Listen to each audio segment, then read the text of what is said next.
Bostrom est professeur de philosophie à l'université d'Oxford. En d'autres termes, il gamberge beaucoup.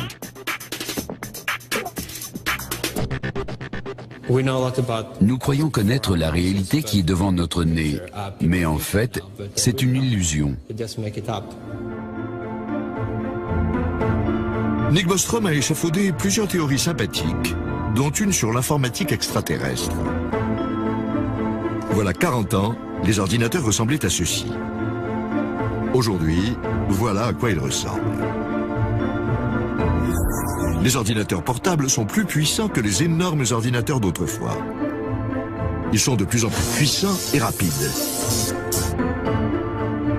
Mais Nick Bostrom pense que ce n'est rien comparé à ce que les ordinateurs extraterrestres peuvent faire. Ils seraient tellement perfectionnés que nous pourrions bien vivre à l'intérieur de l'un d'eux, comme dans Matrix. On peut imaginer qu'une civilisation technologiquement très avancée dispose d'un énorme potentiel de calcul et qu'un millionième seulement de cette puissance suffirait à créer une simulation pour chaque humain. Au dire de Nick Bostrom, les réalités virtuelles seraient si convaincantes que nous pourrions très bien vivre dans l'une d'elles. Se pourrait-il que nous soyons tous prisonniers d'une console de jeu extraterrestre ? Il est presque certain que nous vivons dans une simulation informatique, ce qui implique que le monde que nous voyons autour de nous, les expériences que nous vivons et tout ce que nous faisons se déroulent dans une réalité virtuelle gérée par un ordinateur conçu par une civilisation disposant d'une technologie très supérieure. J'ai l'impression de vivre dans une sorte de matrice.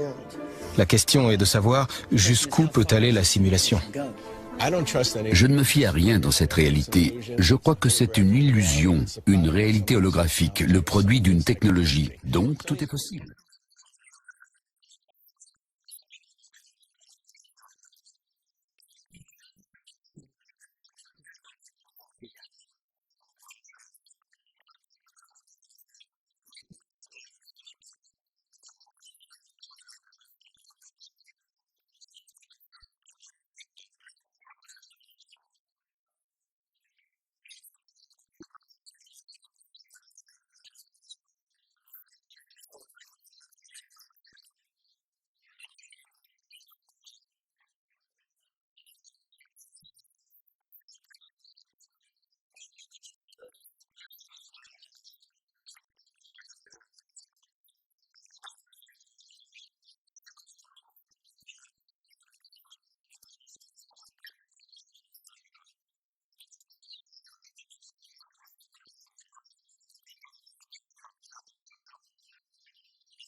Nous sommes influencés par des extraterrestres depuis des milliers d'années et nous continuerons à l'être dans l'avenir. Tout sera influencé jusqu'à ce que l'homme ait atteint sa plénitude. Autrement dit, quand une pomme est mûre, elle tombe de l'arbre, environ 2 jours plus tard. C'est pareil dans la pensée globale. Les extraterrestres nous influencent aujourd'hui. Ils influencent des personnalités éminentes qui, de ce fait, pensent positivement et influencent les autres à leur tour. Il y a ainsi un courant constant d'énergie, de pensées nouvelles, d'idées nouvelles aussi, de l'extérieur vers l'intérieur et de l'intérieur vers l'extérieur. Il y a des milliers d'années, les ancêtres des Indiens du Pérou avaient une civilisation extrêmement avancée. Ce peuple vivait dans la jungle de l'Amérique du Sud. Ces traditions évoquent la visite d'hommes venus de l'espace. On trouve dans leurs réserves de la région de Nazca d'étonnantes lignes géométriques gravées à même le sol et connues pour être un site de pistes d'envol et d'atterrissage d'engins volants. On y a trouvé des objets très anciens qui ressemblent beaucoup à nos avions d'aujourd'hui.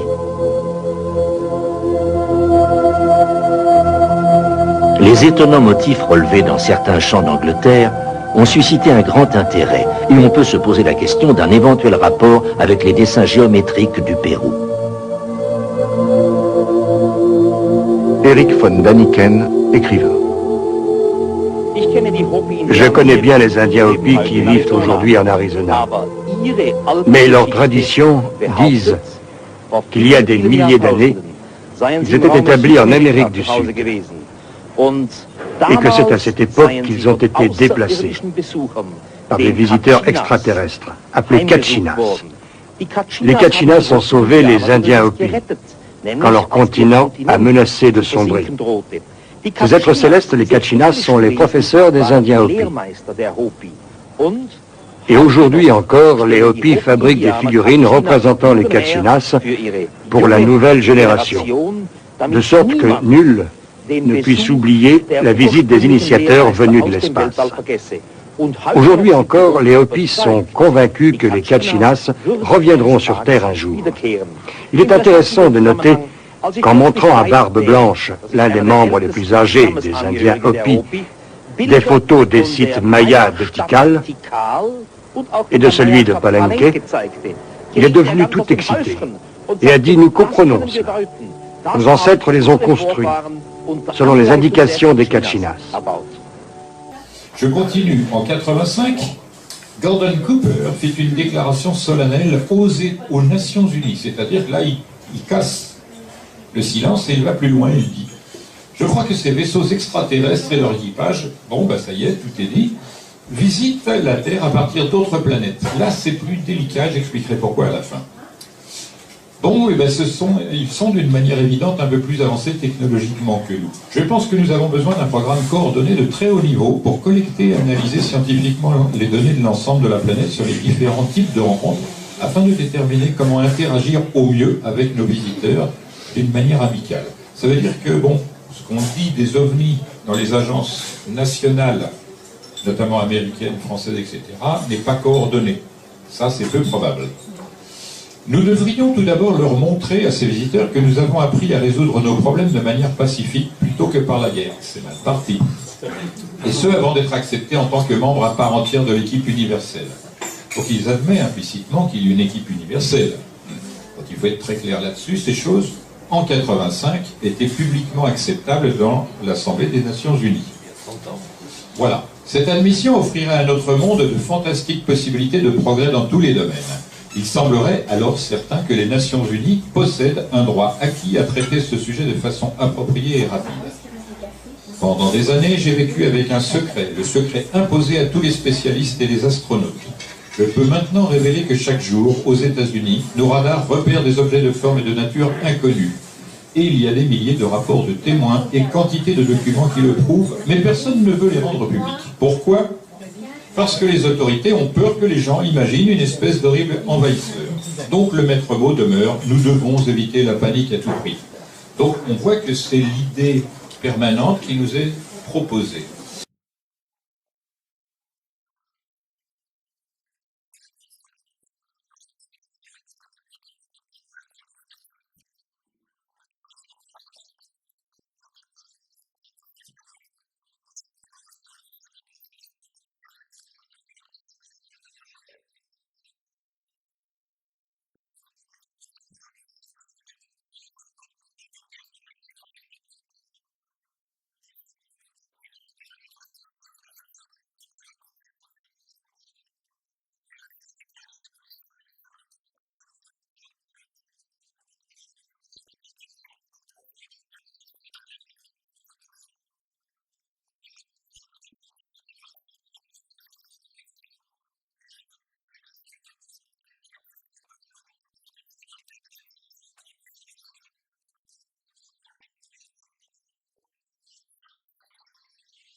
Ces étranges personnages, tous de noir vêtus, arrivent un bon matin à Point Pleasant.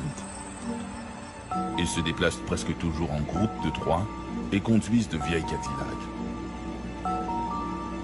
On les croise un peu partout en ville. Ils observent, prennent des notes, mais ne s'adressent jamais à personne. Sauf pour commander un café ou leur petit déjeuner au resto du coin. Sans trop savoir ce qu'ils veulent, les habitants de Point Pleasant s'habituent à leur présence. Ils sont à leur affaire et ne dérangent personne. Pour beaucoup, ces hommes en noir doivent être des agents à la solde du gouvernement.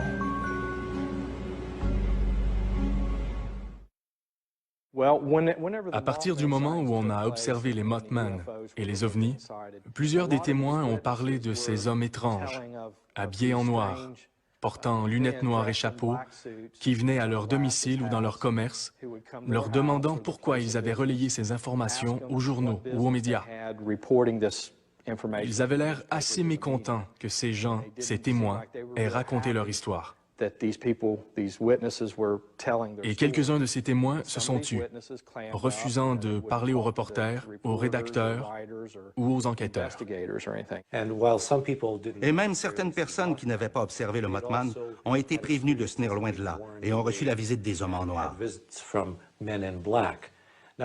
Maintenant, les hommes en noir sont apparus bien avant ces événements, vers les années 1955, lorsque Albert Bender, un enquêteur de soucoupe volante, s'est fait dire de cesser ses enquêtes par des hommes portant costume noir, chapeau noir et conduisant une Cadillac noire. Ils lui ont dit de cesser ses enquêtes parce qu'il s'approchait de trop près. Et de fait, il a été assez intimidé qu'il a cessé ses enquêtes. Dans l'année qui suit, ce sont des dizaines d'apparitions du Mothman qui sont rapportées.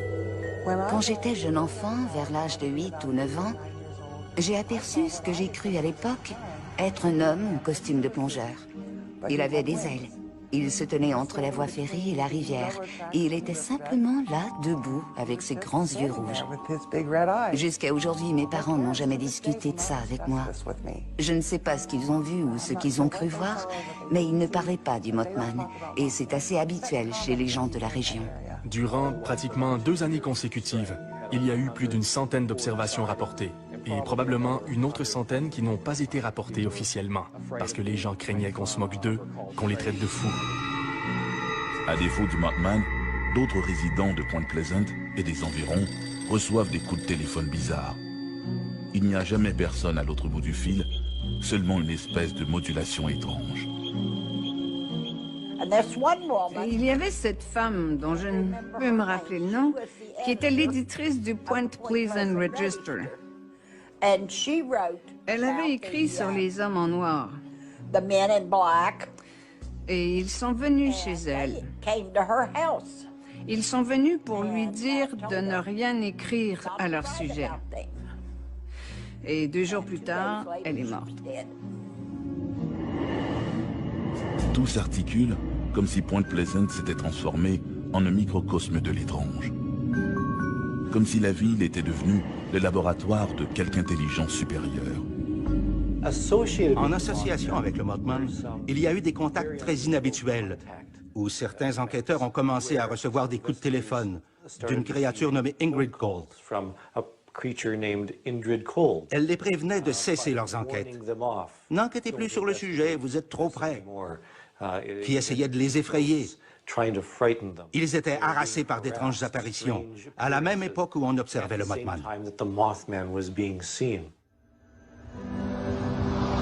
Quelque chose va arriver. Quelque chose doit arriver. Les gens le savent, les gens le sentent. La légende du Mothman s'est progressivement transformée en un concept où il est annonciateur de danger. Cela s'est produit suite à l'effondrement du pont de Point Pleasant en 1967. Le 15 décembre 1967, environ 13 mois suivant la première observation du Mothman, le pont Silver Bridge, qui enjambe la rivière Ohio entre Point Pleasant ou Canoga, dans l'Ohio, s'est effondré dans la rivière vers 17 heures, provoquant la mort de 46 personnes. En ce qui a trait au pont, ce fut le pire désastre de l'histoire américaine. Des témoins raconteront avoir aperçu une mystérieuse créature ailée sur le pont quelques instants avant le drame. Officiellement, la tragédie sera attribuée à la rupture d'un des câbles de soutien. Certaines personnes ont eu l'impression que l'activité simultanée des soucoupes volantes, du Mothman et des hommes en noir avait une sorte de connexion avec la tragédie. Parce qu'une fois le pont effondré, la plupart des observations ont cessé. Les apparitions du Mothman se font plus rares et cessent. Les hommes en noir retournent chez eux et les mystérieux coups de téléphone s'arrêtent. Faut-il y voir un lien? Les étranges événements survenus dans la région de Point Pleasant durant ces 13 mois ont fait l'objet des plus folles spéculations. John Keel était un journaliste et un écrivain qui vivait à New York. C'était un écrivain indépendant qui voyageait à travers le pays pour enquêter sur les observations étranges, comme les ovnis ou les phénomènes paranormaux. Il était au Kentucky lorsque les premières observations du Mothman ont été rapportées sur le fil de presse de l'agence AP. Il est immédiatement venu à Point Pleasant, puisque c'était sur le chemin de son retour vers New York, et il est resté ici. Durant 2 ans, il a fait l'aller-retour New York-Point Pleasant, et il a rédigé une chronique couvrant toutes les observations, les rencontres avec les ovnis, le Mothman, les hommes en noir. Il a rassemblé ses écrits dans un livre, The Mothman Prophecies, qui est devenu la publication de référence pour quiconque s'intéresse au Mothman. Dans son scénario, développé dans un livre à succès, The Mothman Prophecies, la prophétie des ombres, Keel fait du Mothman une espèce d'oiseau de malheur. Dans la mesure où le Mothman est présenté comme un messager de malheur et de désastre, le film The Mothman Prophecies est une véritable trahison de ce message. La chose que j'ai remarquée et qui est vraiment troublante, c'est qu'à Hollywood, on a parlé pendant plusieurs années du mauvais sort de Poltergeist, en ce sens que plusieurs personnes seraient mortes suite à leur rôle dans le film. Mais en observant la chose de près, il n'y a que 4 personnes ayant joué dans le film Poltergeist qui sont décédées de manière étrange. Après la sortie de la prophétie du Mothman, je me suis rendu compte que je pouvais facilement dresser une liste d'environ 40 personnes liées de près à la production du film qui étaient mortes. Alors je ne sais pas si c'est lié au côté sombre de la psychologie du Mothman, mais il y a un mauvais sort bien réel. Quelque chose de négatif et de démoniaque à propos du Mothman après la parution du livre de John Keel, qui est authentiquement associé au Mothman.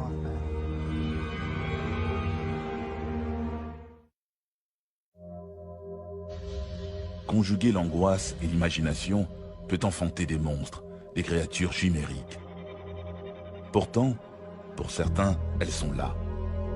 S'agit-il de canulars ou d'une méprise avec des animaux connus? Mais quel animal pourrait être confondu à un hybride de kangourou et de gargouille? Une chimère assoiffée de sang, comme celle aperçue en 1977 au Massachusetts. La petite Volkswagen roule à la sortie de Dover. William Bartlett et ses 2 amis Mark Mazurka et Andy Brody écoutent de la musique à tue-tête. Arrivé près de Farm Street, Bartlett amorce un virage serré.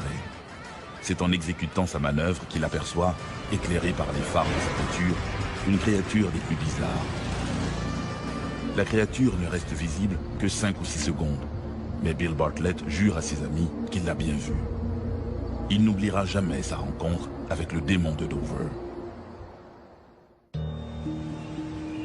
Dover est une petite ville d'à peine 5000 citoyens, située à 25 km au sud de Boston, dans le comté de Norfolk. C'est une petite communauté rurale typique de la Nouvelle-Angleterre. La première observation du démon de Dover s'est produite le 21 avril 1977 à 22h30, lorsqu'un individu nommé Bill Bartlett conduisait sa Volkswagen sur Farm Street. Il y avait 3 autres personnes dans la voiture qui n'ont pas remarqué ce qu'il a vu. C'est lui qui conduisait, qui regardait devant et qui a aperçu dans la lumière des phares une créature perchée sur un muret de pierre. Il l'a décrite comme ayant une grosse tête ovoïde qui se déplaçait difficilement en s'appuyant sur 3 orteils et 3 doigts. Elle avait un très petit corps et 2 yeux d'où émanait une lueur orange ou rouge, ou orange et rouge. De retour chez lui, il s'est immédiatement installé à son bureau et a entrepris de dessiner la créature. 2 heures plus tard, John Baxter quittait le domicile de son ami de cœur à environ 1 mile de l'endroit où Bill Bartlett avait eu sa vision. Et subitement, au milieu de la route, une petite route rurale, il a aperçu une personne qu'il a prise pour un écolier. Selon sa description, comme l'écolier avait une grosse tête, il a cru que c'était MJ. Et il s'est mis à crier « MJ, est-ce que c'est toi ?» En s'approchant, il aperçoit subitement une créature qu'il décrira comme un gros 8, c'est-à-dire une grosse tête ronde et un gros corps rond avec des doigts et des jambes fuselées qui s'enfuit dans les bois puis disparaît. Arrivé chez lui, l'adolescent se confie à sa mère. Il lui dessine tant bien que mal la créature. À ce moment-là, le jeune Baxter ignore tout de l'observation de Bill Bartlett. Il ne l'apprendra que 5 jours plus tard.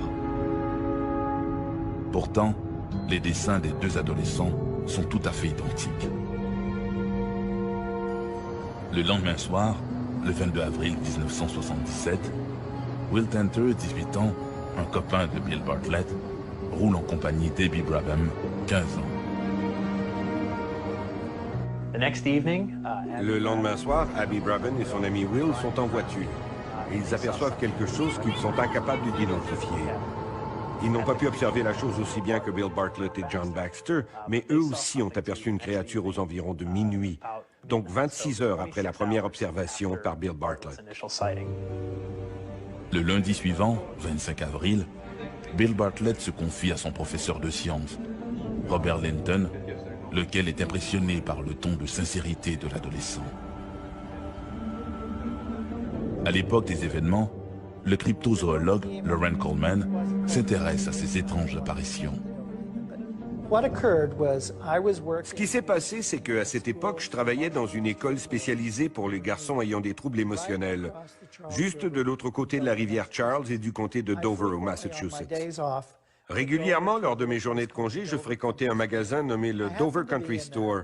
Je me trouvais être là-bas le 28 avril, lorsque j'ai remarqué, derrière la caissière, Melody Fryer, un dessin qui était l'une des esquisses réalisées par Bill Bartlett de ce que, j'allais l'apprendre plus tard, on appelait le démon de Dover. Et j'ai demandé qu'est-ce que c'est, qu'est-ce qui se passe. Et elle m'a raconté ce qu'elle savait, à savoir que cette personne, un habitant des lieux, avait aperçu cette créature. Sommes-nous seuls dans l'univers? Voilà un des grands mystères de ce monde. Depuis le début des temps, les hommes ont vu des choses dans le ciel et se sont demandé s'il y avait quelqu'un là-haut. L'histoire des ovnis est infinie et à chaque décennie, elle devient de plus en plus étrange. Au cours des 30 dernières années, elle a pris une nouvelle dimension avec les enlèvements par des extraterrestres. Les enlèvements. C'est l'aspect le plus bizarre et le plus troublant du mystère des ovnis. On ne connaît pas le nombre exact de personnes qui affirment avoir été victimes d'un enlèvement, mais il a grossi de façon régulière au fil des ans depuis le premier témoignage. Betty Barney Hill figure parmi les premiers cas d'enlèvement classiques à avoir été recensés. Au début des années 60, cette travailleuse sociale et ce facteur affirment avoir été suivis par un appareil volant, la nuit, lors d'un voyage dans le New Hampshire. Il voit une lumière brillante et réalise après coup avoir eu un trou de mémoire de 2 heures. Au début, ils essaient d'oublier l'incident, puis Betty commence à faire des cauchemars terrifiants. Dans son inconscient, elle a des souvenirs d'avoir été transportée à bord d'un vaisseau extraterrestre et d'avoir été examinée. La plupart des gens qui ont entendu cette histoire ont préféré ne pas s'aventurer sur un terrain aussi glissant. Mais l'analyste de la défense, Raymond Fowler, et l'astronome J. Allen Hynek ont entendu le compte-rendu des Hill personnellement. Ces 2 hommes avaient une approche scientifique et se considéraient eux-mêmes comme des sceptiques. Leur croyance allait se transformer de façon tellement radicale que tous les 2 sont devenus des ufologues notoires.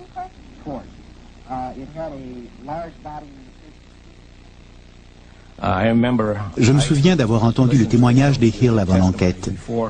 Ils ont témoigné devant un petit groupe. J'étais assis à côté d'un collègue investigateur et j'observais ces personnes et là, nous nous sommes regardés tous les deux et j'ai dit « Comment ces honnêtes gens peuvent-elles mentir avec un visage aussi franc ?» Et nous nous sommes dit que ça ne se pouvait pas. Ils croyaient fermement à ce qui leur était arrivé. Et quelque chose leur était indéniablement arrivé. Est-ce que c'était un cas d'enlèvement physique? Nous ne le savons pas. Et des témoignages de sources apparemment crédibles continuent de rentrer, des témoignages qui portent tous les mêmes caractéristiques. Une personne voit une lumière brillante dans le ciel qui la rattrape. Puis, la première chose qu'elle sait, c'est qu'il s'est écoulé des heures sans qu'elle en ait eu connaissance. Elle essaie d'oublier l'incident, mais des cauchemars bizarres ou des souvenirs d'enfance étranges la hantent. Si ça n'avait été qu'un ou deux cas isolés, où les gens revivent des expériences d'enlèvement semblables qui comportent les mêmes caractéristiques, on aurait conclu à une coïncidence remarquable. Mais on a des centaines de gens qui ont fait la même expérience, parfois dans le même ordre. Ils ont vu les mêmes choses.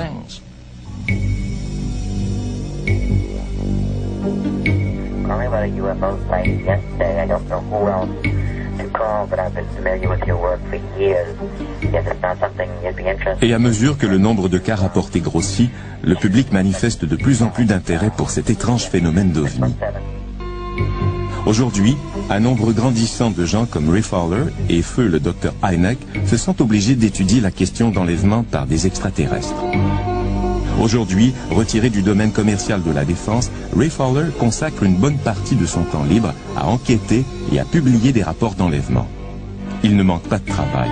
Les gens se tournent encore vers lui pour obtenir de l'aide. Ces gens ont des souvenirs partiels ou des rêves d'une expérience d'enlèvement par des extraterrestres. Ils sont troublés. Ils ne savent pas où aller. Ils essaient de parler à quelqu'un, mais personne ne les écoute vraiment. Puis, ils viennent me voir et me demandent de les écouter. Et je les écoute. Parfois, Ray met en branle une enquête tous azimuts pour essayer de découvrir ce qui s'est passé pendant la période du trou de mémoire.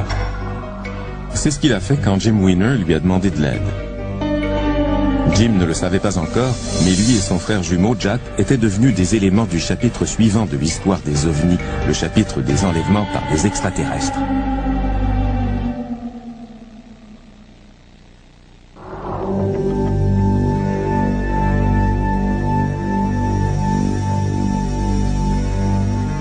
Les enquêtes de Ray accaparent tellement sa vie qu'il doit faire un effort pour trouver le temps de s'occuper de sa famille, de son jardin et de son planétarium artisanal.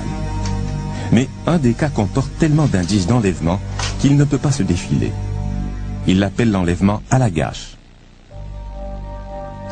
Les Weiner étaient des jumeaux identiques. Jim et Jack Weiner sont des jumeaux identiques, des frères dans le sens le plus fort du terme. Ils viennent du même ovule. Le premier complète les phrases de l'autre. Les deux sont artistes et les deux croient avoir été enlevés parce qu'ils étaient des jumeaux. Ils aiment croire qu'ils sont des gens ordinaires. Jim enseigne l'art assisté par ordinateur et vit dans la ville avec sa fiancée. Jack est également artiste. Il travaille comme opérateur optique et vit à la campagne avec sa femme Mary. Des jumeaux identiques. Les ufologues pensent qu'il y a peut-être un lien entre les enlèvements et le fait d'être jumeaux. Si vous vouliez étudier l'espèce humaine, vous pourriez trouver que des jumeaux sont des spécimens particulièrement intéressants. Si vous regardez le phénomène des enlèvements dans son ensemble, vous constaterez qu'il semble y avoir un intérêt très marqué pour le système de reproduction entre mâles et femelles. D'un point de vue humain, il n'y a pas de meilleur sujet que des jumeaux, et particulièrement des jumeaux identiques, pour étudier le mécanisme génétique. Il y a 20 ans, le mot enlèvement ne faisait pas partie du vocabulaire des Weiner. Je me suis toujours considéré comme un gars ordinaire. Marie et moi menions une vie normale, on travaillait chaque jour. Il n'y avait pas de drame, rien de ça. Ce rythme de vie se termine abruptement un soir d'été lors d'un voyage de camping avec leur ami Charlie Foltz. Après ce voyage, le style et les thèmes de leur travail artistique prennent un virage très étrange. Ils commencent à faire des cauchemars bizarres et à ressentir une peur inexplicable. Quelque chose de terrifiant a dû se produire, mais quoi? Ils risquent de perdre leur travail, leur famille et même leur santé mentale s'ils ne découvrent pas ce qui s'est passé. Alors, ils se tournent vers Ray Fowler pour procéder à une investigation. Une hypothèse déroutante en ressort, un enlèvement par des extraterrestres. Ça prend un certain temps à accepter tout ça. Au début, je trouvais ça difficile. Je me posais beaucoup de questions. Suis-je fou? Est-ce une sorte de maladie physiologique? Est-ce que j'ai une tumeur au cerveau?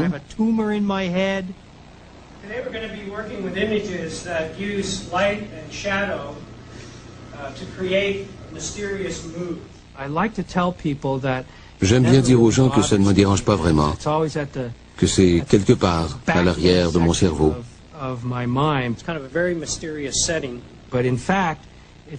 Mais en fait, j'ai ça dans la tête chaque jour. Je dois composer avec ça jour après jour. Jour après jour. Imaginez que vous dites à votre fiancé, à vos parents et à votre patron que vous croyez avoir été enlevé. Jim connaît très bien l'enjeu. Sa fiancée nous a permis de filmer à l'intérieur de la maison, mais elle n'apparaîtra pas devant la caméra. Dans la mesure du possible, ma fiancée essaie de rester en dehors de tout ça. Mais je crois que cette histoire l'effraie un peu. Imaginez la situation. Elle va se marier avec un gars qui affirme que des choses bizarres lui arrivent. Des choses absolument anormales. Alors elle se demande si son fiancé a toute sa tête. C'est alarmant pour elle.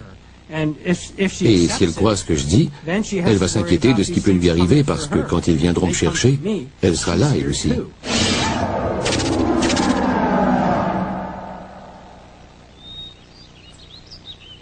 Mais de quoi s'agit-il? Qui s'en vient et que veulent-ils? Jim a besoin de savoir. On ne fait pas ça pour divertir les gens, ni pour passer 15 minutes à la télévision. On le fait parce qu'on a besoin de trouver des réponses.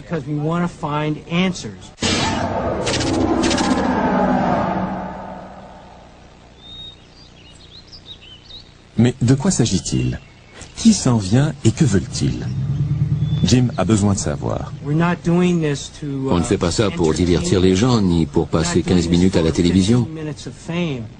On le fait parce qu'on a besoin de trouver des réponses.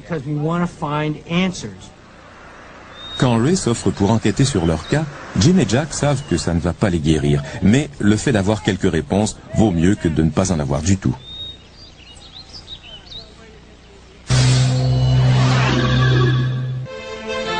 Voici le monde des chevaux.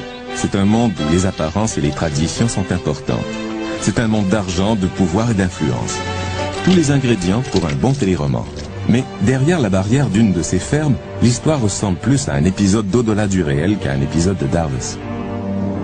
Voici Claire et Diana, de parfaites inconnues jusqu'il y a 8 ans. C'est du moins ce qu'elles croyaient. Quand Diana embauche Claire pour gérer l'écurie, toutes les deux croient à une rencontre professionnelle heureuse. Claire est une cavalière et une dresseuse habile qui a besoin d'un emploi. Diana essaie de concilier un emploi à temps plein au service forestier et la gestion de la ferme. Aujourd'hui, elle ne croit plus au hasard de leur rencontre. Elle croit qu'elle était arrangée. Elles sont convaincues d'avoir été enlevées ensemble étant enfants pour une sorte d'expérience extraterrestre bizarre et qu'elles se sont retrouvées à l'âge adulte. Je ne comprends pas comment tu es arrivé à la ferme. Une coïncidence. C'était sûrement arrangé. J'ai agi de façon très surprenante. Claire menait une vie confortable à des centaines de kilomètres de la ferme de Diana. Elle avait un bon travail et un style de vie ordinaire. Puis un jour, sans raison apparente, elle laisse tout derrière elle. Je menais une vie stable. J'étais divorcée et j'élevais mon fils toute seule. Nous vivions normalement. J'avais travaillé très fort pour acheter ma maison. Je cultivais mes roses et tout se passait comme je le voulais. J'avais un bon emploi depuis plusieurs années et un revenu raisonnable. Mais quelque chose de mystérieux force Claire à abandonner tout ce qu'elle a si durement gagné. Un jour, je me suis réveillée. J'étais à mi-chemin de mon travail. J'ai pris la sortie beaucoup trop tôt. J'ai fait demi-tour. Je suis retournée à la maison. J'ai appelé mon bureau et j'ai donné ma démission. 2 semaines plus tard, j'ai mis tout ce que je pouvais dans la voiture et je suis partie. sans but précis. J'ai tout laissé, tout ce que j'avais mis tant de temps à obtenir. C'est juste au moment où Diana cherchait quelqu'un pour gérer la ferme. J'étais découragée. 2 ou 3 personnes s'étaient présentées pour l'emploi, mais elles ne me convenaient pas tout à fait. Ça ne cliquait pas. Et j'ai reçu l'appel de Claire. 2 heures plus tard, elle était là. Puis, les deux femmes ont l'impression étrange de s'être déjà rencontrées. C'était comme si je la connaissais. Je lui ai fait visiter la ferme et je lui ai montré comment ça fonctionnait. Et toujours, quelque chose dans ma tête me disait « J'ai déjà rencontré cette personne quelque part. » Je l'ai embauchée. Elle a emménagé le lendemain et elle a commencé à travailler. C'était il y a 8 ans. Le gîte et le couvert font partie de leur entente. Claire emménage donc sur la ferme où vivent Diana ainsi que son frère et sa sœur. Très vite, le sentiment de déjà-vu se transforme en une amitié solide et elles établissent une routine basée sur les soins à donner aux chevaux. Nous avions une vie relativement normale, avec des hauts et des bas, des bons et des mauvais jours. Les choses allaient plutôt bien.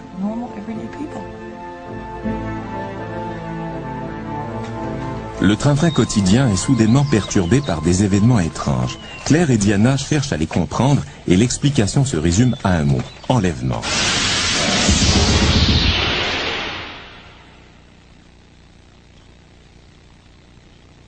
Depuis, elles vivent un véritable enfer. Il y a des jours où je ne suis pas sûre que ça se passe réellement, que je crois que c'est un rêve.